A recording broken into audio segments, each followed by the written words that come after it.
minal hikamil ataiyah, dari kitab Al-Hikam qala Imam Ahmad ibnu Athaillah Sakandari rahimahullah, nafa'ana bi'ulumi wa asrari. Akramaka bikaramatin salas, ja'alaka zakiran lah, walau la fadluhu lam takun ahlan li jiryani dzikrihi alaik, wa ja'alaka mazkuran bih idh haqqaqa nisbatahu ladaik, wa ja'alaka mazkuran indah fatatimmu ni'matuhu alaik. Artinya Allah subhanahu wa ta'ala memuliakan engkau dengan kemuliaan yang tiga. Yang dimaksud dengan engkau adalah engkau yang berzikir. Allah memuliakan engkau yang berzikir dengan tiga kemuliaan. Ja'alaka zakiran lah, Allah jadikan engkau berzikir baginya. Jikalau tidak ada anugerah Allah, tidak adalah engkau bisa untuk berlakunya zikir atas engkau. Dan Allah jadikan engkau disebut dengannya ketika Allah nyatakan nisbah zikrullah itu kepada engkau. Dan Allah jadikan engkau disebut-sebut di sisi Allah, maka sempurnalah nikmatnya Allah atas engkau. Itulah terjemah dari hikmah yang ke-258 ini. Para muhibbin rahimakumullah. Akramallahu ta'ala az-zakirin waz-zakirat bikaramatin salas. Memuliakan Allah Ta'ala akan orang-orang yang berzikir, baik laki-laki maupun perempuan, dengan kemuliaan yang tiga.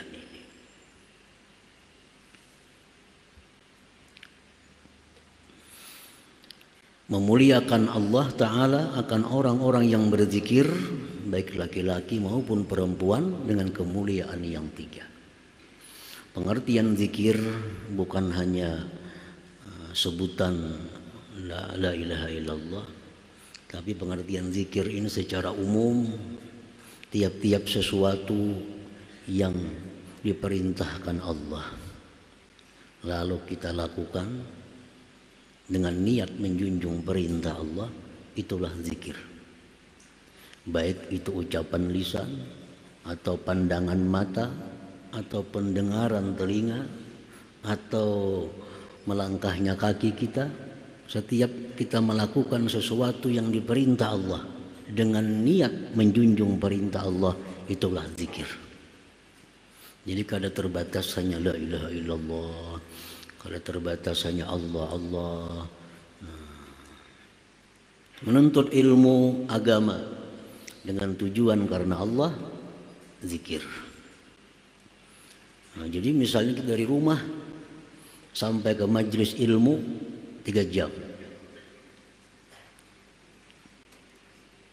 dengan niat menuntut ilmu karena Allah. Selama 3 jam itu dia adalah zakirullah, orang yang berzikir kepada Allah. Walaupun dalam mobil dia tertidur, walaupun mulutnya tidak berzikir, tetapi gerak tubuhnya seluruhnya itu berzikir karena tujuannya menuntut ilmu, menjunjung perintah Allah Subhanahu wa ta'ala. Itu zakirullah. Seorang istri yang melayani suaminya dengan niat menjunjung perintah Allah, zakirah, perempuan yang berzikir. Mengolahkan banyu lakinya, mengautakan nasi, menapasakan baju, itu menjunjung perintah si laki ini karena disuruh Allah. Maka itu sekian jam dia beraktivitas, berarti zakirah, perempuan itu berzikir kepada Allah. Asa ada niatnya, asa ada niat, karena sesuatu itu tergantung kepada niatnya.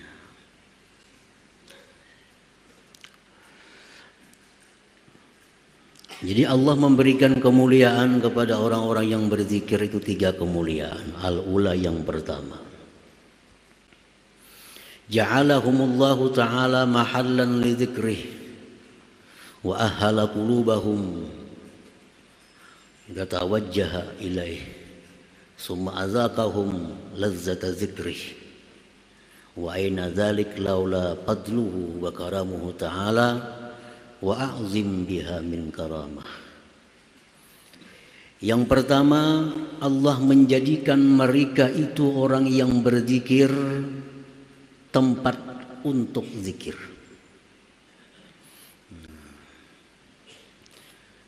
Itu kemuliaan yang pertama, bahwa Allah jadikan orang-orang yang berzikir itu sebagai tempat berzikir, tempat zikrullah.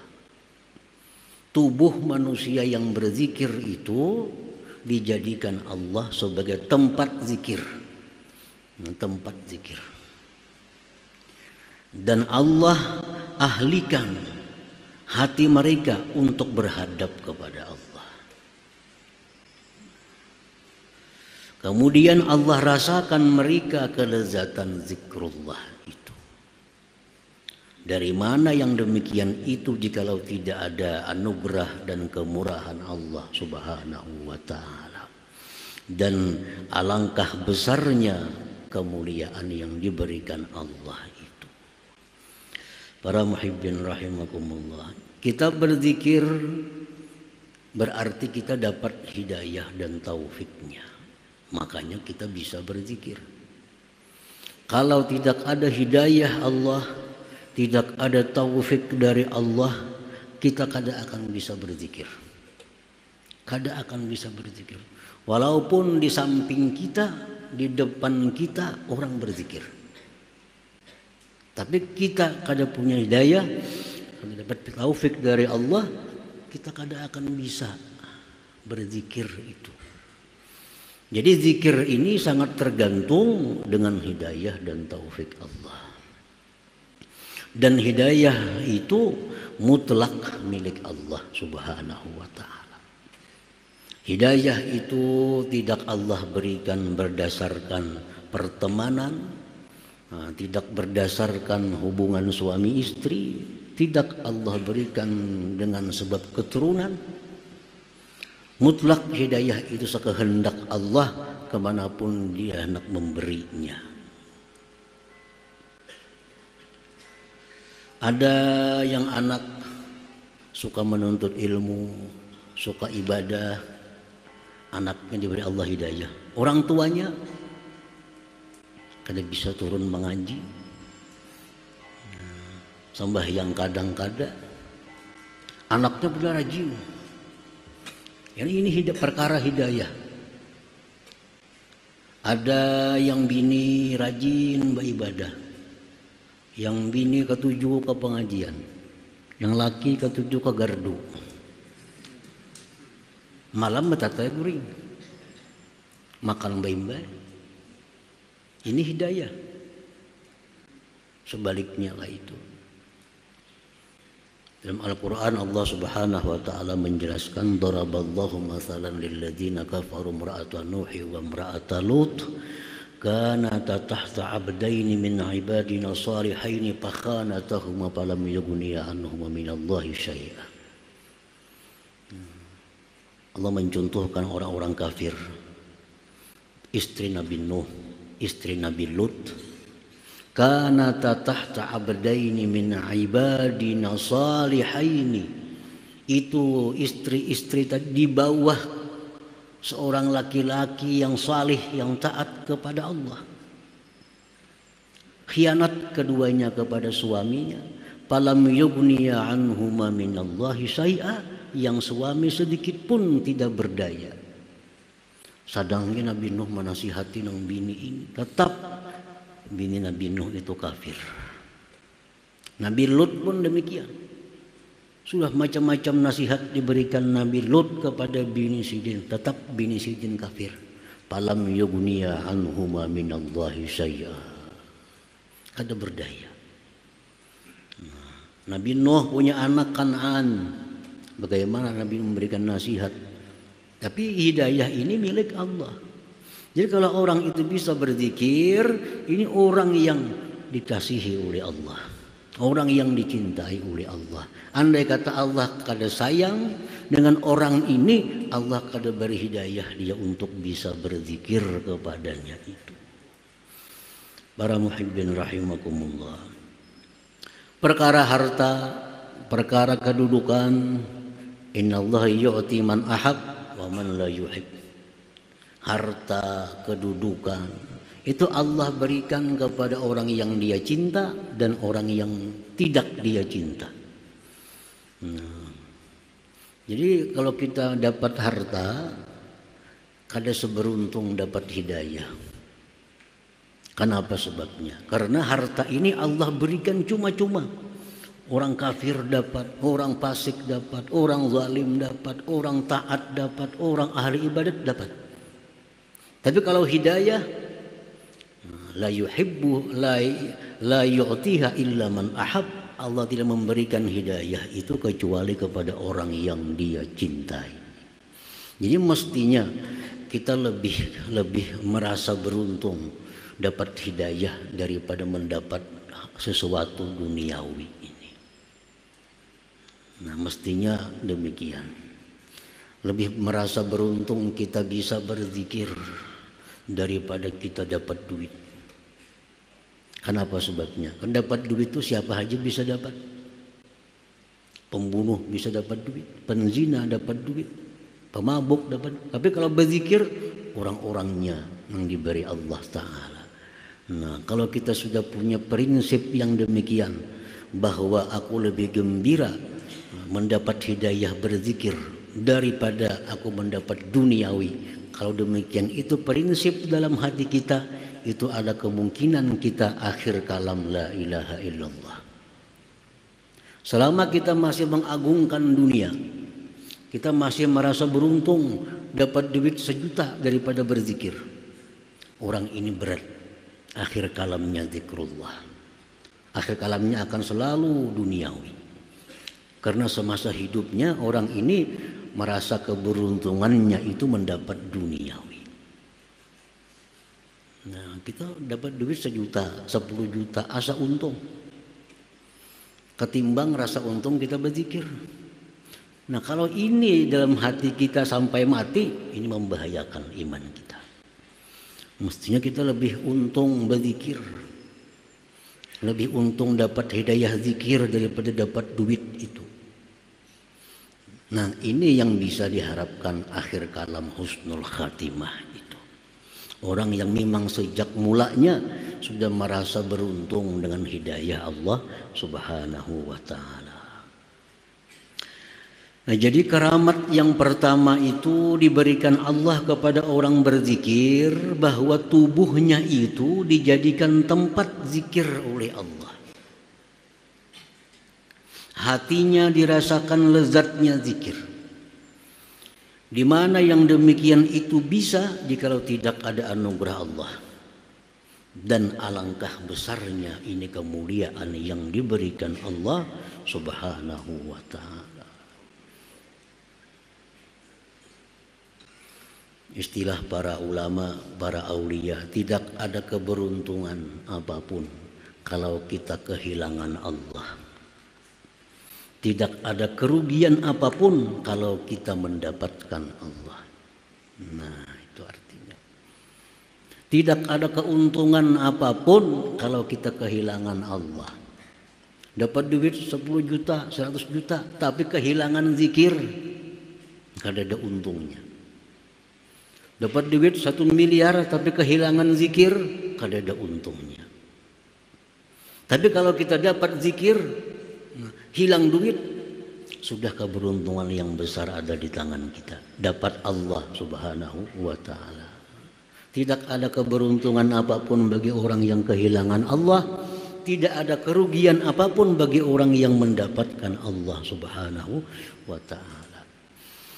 Nah, para muhibbin rahimakumullah, dan ini kada bisa instan langsung, kada bisa langsung, karena mulai kanak-kanak sampai sekarang kita dididik dapat duniawi itu rasa untung. Nah, dapat duniawi rasa untung. Mulai lagi halus dididik demikian. Nah, kalau kita kehilangan zikir, kita kadang merasa rugi. Itu sudah sekian lama tertanam dalam hati kita.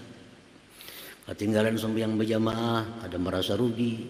Kehilangan menuntut ilmu, ada merasa rugi. Dibanding dengan duit, lebih menang duit. Dapat duit sekian, biar kada mengaji. Yang penting dapat duit. Nah, tertanam dalam tubuh kita sedemikian lama prinsip hidup yang demikian itu.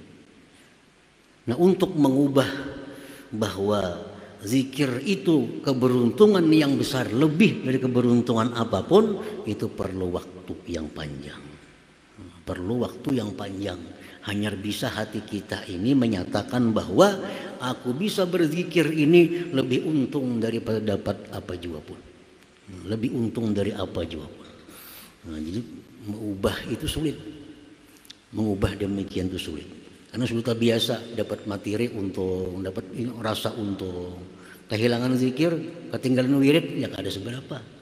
Kalau ada merasa rugi, kalaupun ada rugi sedikit aja ruginya. Nah, jadi ini yang menyebabkan kita malas untuk zikrullah itu, karena kadang merasa itu keberuntungan. Jadi keberuntungan yang pertama, karamat yang pertama diberikan Allah kepada orang yang berzikir itu, Allah jadikan tubuhnya tempat berzikir. Allah jadikan hatinya menghadap kepada Allah. Allah rasakan dia lezatnya zikir. Nah, satu itu. As-saniyatu yang kedua, karamat yang kedua, ja'alahumullah ta'ala mazkurin bihi ta'ala. Orang yang berzikir itu Allah jadikan mereka itu disebut, begitu disebut Allah.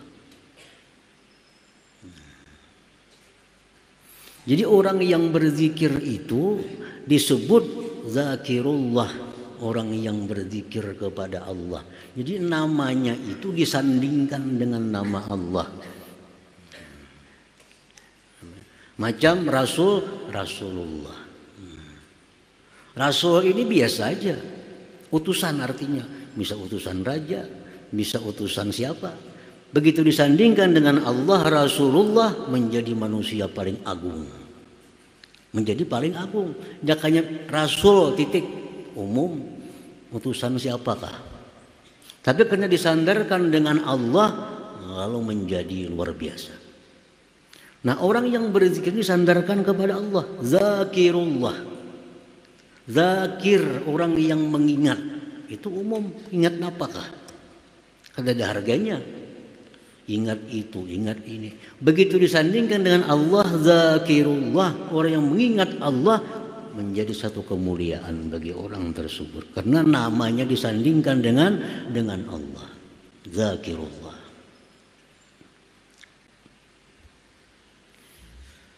Kalau Allah Ta'ala, Allah berfirman dalam Al-Quranul Karim, وَالذَّاكِرِينَ اللَّهَ كَثِيرًا وَالذَّاكِرَاتِ.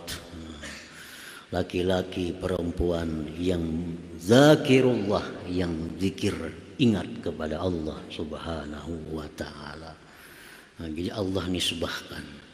Padahal inya kada badaya upaya jikalau kada diberi Allah. Kada kau berzikir kalau kada ada hidayah dan taufik dari Allah. Semuaan sebenarnya Allah. Cuma Allah menyebut si fulan itu orang yang berzikir. Nah, si fulan itu orang yang berzikir. Padahal semuaan dari Allah. Semuaan, tenaga upayanya dari Allah, hidayahnya dari Allah, taufiknya dari Allah, sehingga bisa mengucap la ilaha illallah. Semuaan dari Allah. Tapi Allah menyebut si fulan berzikir kepada Allah. Nah, itu kemuliaan yang diberikan Allah kepada orang yang berzikir itu. Dalam hadis qudsi Allah berfirman, ana ma'a abdi iza huwa zakarani. Ujar Tuhan, aku bersama hambaku apabila dia berzikir kepadaku. Orang yang berzikir kepada Allah itu kada akan terpisah daripada kalimat zakirullah. Zakirullah, kada terpisah. Jadi orang yang berzikir itu ya Tuhan, dia bersama denganku, bersama-sama denganku. Nah itu karamat yang kedua yang diberikan Allah kepada orang yang berzikir tadi, bahwa kita ini dinisbahkan oleh Allah Subhanahu wa taala kepadanya. Nah, dinisbahkannya. As-salisatu yang ketiga, allati ya'azamul karamat, yang ketiga ini yang paling agung di antara tiga karamat ini. Ja'alahum mazkurin indallahi ta'ala fil mala'il a'la minal malaikatil muqarrabin.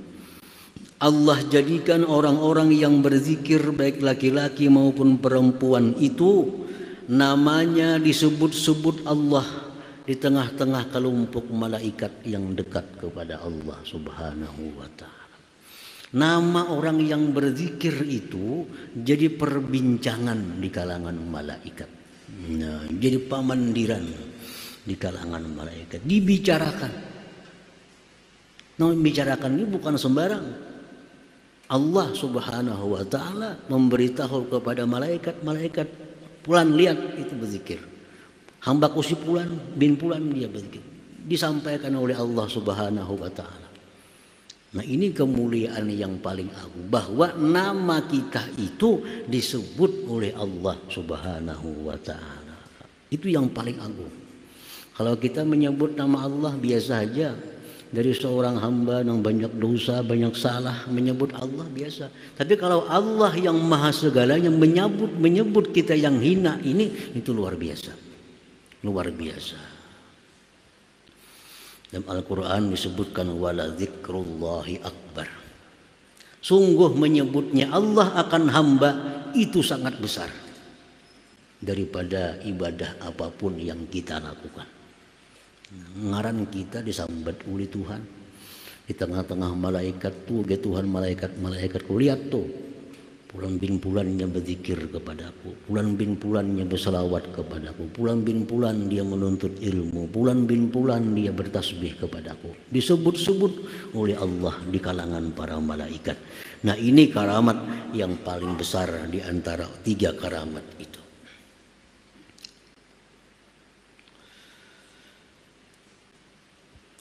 Qala Rasulullah sallallahu alaihi wasallam, yaqulullahu ta'ala, fa idza zakarani bi nafsihi zakartuhu bi nafsi, fa in zakarani bi nafsihi zakartuhu bi nafsi, wa in zakarani bil mala zakartuhu bi mala'in khairin minhum. Allah berfirman, jika hamba itu berzikir kepadaku pada dirinya, berzikir surangan, aku sebut-sebut namanya pada diriku dia Tuhan. Artinya apa? Aku berikan dia ganjaran pahala yang hanya aku mengetahui, tanpa diketahui oleh siapa juga pun. Tapi bila dia berzikir berjamaah, dia berzikir menyebut namaku berjamaah bermajlis, aku pun sebut namanya di majlis yang lebih baik daripada majlis mereka. Allah sebut nama kita, Allah sebut balasan yang akan diberikan kepada kita di tengah-tengah malaikat itu. Nah, para muhibbin rahimakumullah. Jadi tiga ini. Ini tiga. Bila kita berzikir kepada Allah, kita diberi Allah tiga kemuliaan tadi. Wafil hadis tersebut, dalam hadis, lamma nazalat suratul bayyinah ala Rasulillah sallallahu alaihi wasallam, qala Jibril alaihi salam li Rasulillah sallallahu alaihi wasallam, inna rabbaka ya'muruk an tuqri'aha Ubayya. Faqala sallallahu alaihi wasallam li Ubay, inna Jibril alaihi salam amarani an uqri'aka hadhihi surah. Faqala Ubay, awa dzukirtu samma ya Rasulullah? Qala na'am. Fabaka Ubay. Manakala turun surat Al-Bayyinah, lam yakunil ladzina kafaru, turun ayat surah itu kepada Rasulullah SAW, Jibril berkata kepada Rasulullah, Ujar Jibril, wahai Rasulullah, ini surah turun kepada engkau. Allah menyuruh engkau bahwa surah ini engkau bacakan kepada Ubay bin Ka'ab. Nah, ini surah ini Allah menyuruh, wahai Rasul, bacakan surah ini kepada Ubay bin Ka'ab, salah seorang sahabat terkemuka. Nabi panggil Ubay. Nabi ceritakan kepada Ubay, wahai Ubay bin Ka'ab, Jibril tadi datang kepadaku, menyuruh aku menyampaikan pesan Tuhan. Aku disuruh membacakan surah ini di hadapan engkau. Lalu ujar Ubay, awazukirtu sama, adakah namaku disebut di sana? Adakah namaku disebut oleh Allah Subhanahu wa ta'ala? Kan Allah memerintahkan kepada Jibril sampai kepada Rasul, begitu ayat ini turun, bacakan kepada Ubay. Nah, lalu ujar Ubay, wahai Rasulullah, awazukirtu sama, adakah namaku disebut di sana, di alam atas sana? Nah, faqala na'am, ya, ujar Nabi kita, benar, nama engkau disebut oleh Allah. Babaka Ubay, menangis gembira, menangis bangga bahwa namanya Ubay itu disebut-sebut oleh Allah Subhanahu wa ta'ala. Yang menyebut ini kada sembarangan, orang yang luar biasa, zat yang maha agung, yang maha sempurna, menyebut nama, bacakan ayat ini di hadapan Ubay, berarti Tuhan pinandu kenal dengan Ubay. Nah, itu menjadi satu kebanggaan yang besar bagi Ubay ini. Kenapa? Namanya dengan jelas disebut oleh Allah Subhanahu wa ta'ala. Nah, orang-orang yang berzikir kepada Allah, baik dia berzikir sendiri, baik berzikir berkelompok, nama-namanya itu disebut-sebut Allah. Seperti Ubay tadi, di tengah-tengah malaikat sana. Nah, itu di Tuhan, wahai malaikat, itu di kampung anu ada sekian orang hamba-hambaku, dia menyebut namaku, namanya Fulan bin Fulan, disebut atau persatu oleh Allah Subhanahu wa ta'ala. Jadi nama-nama orang yang berzikir ini terkenal di atas langit, terkenal di malail a'la. Walaupun di bumi dia tertutup, di bumi tersembunyi, tapi di atas langit namanya terkenal, dikenal oleh para malaikat Allah. Kenapa? Karena Allah seringkali menyebut namanya di hadapan para malaikat sebagai hamba yang banyak berzikir kepada Allah Subhanahu wa ta'ala. Nah, para muhibbin rahimakumullah, itulah 3 karamat yang diberikan Allah kepada orang-orang yang berzikir